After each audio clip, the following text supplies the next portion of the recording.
Сәлеметсіздер ме оқушылар?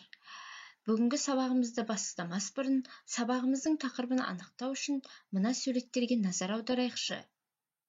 Бұл суреттерде отбасы, баласы мен анасы, әжесі мен немерелері бейнеленген. Олай болса, 5-ші сыныпта қазақ әдебиетінен сіздермен отбасы құндылықтары атты үлкен бөлімді бастаймыз. Сабағымыздың тақырыбы Тынымбай Нұрмағамбетовтің өмірі мен шығармашылығы. Оқу мақсаты әдеби шығарманың тақырыбы мен идеясын анықтау. Отбасы бақыт мекені. Отбасының басты қазығы, алтын діңгегі бала. Баланың тәрбиелі, жан-жақты болып өсуіне берекелі, өнегелі, бірлігі жарасқан отбасының ықпалы мол. Балаларын өздерін қоршаған ортаға және қоғамға пайдалы азамат етіп өсіру ата-ананың ең маңызды міндеті.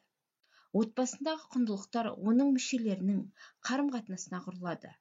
Отбасы мүшелері әке, ана, ата, әже, бала және басқа да туыстар. Қазақ халқы отбасы тәрбиесіне үлкен мән берген. Олай болса, отбасы туралы мақал-мәтелдерге назар аударайық. Қарындасың қарлығашың. Ағасы бардың жағасы бар, інісі бардың тынысы бар. Ата баланың қорғаны. Ананың көңілі балада, баланың көңілі далада. Бала ананың бауыр еті. Балалы үй базар, баласыз үй қумазар. Әкесін сыйламаған кісіні баласы сыйламайды. Осы мақалдарды оқушылар жаттап аламыз.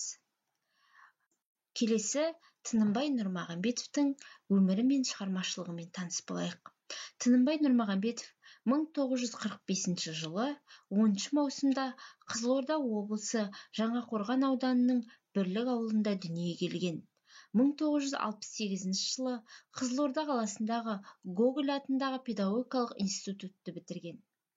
1981 жылы Мәскеудегі Горький атындағы әдебиет институты жанындағы жоғары әдеби курсты тамамдаған.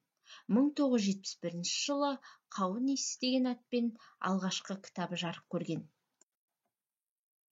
Тынымбай Нұрмағамбетовтің пьесалары Табалдырығыңа табын, Жоғалған көл, Кемпірлер үкімі. Әңгімелері Қош бол ата, Қарлығаштың ұясы, Ата қоныс, Дарияның арғы беті, Бәйтеректер және Тырналар ұшып барады телефильм сценарийінің авторы.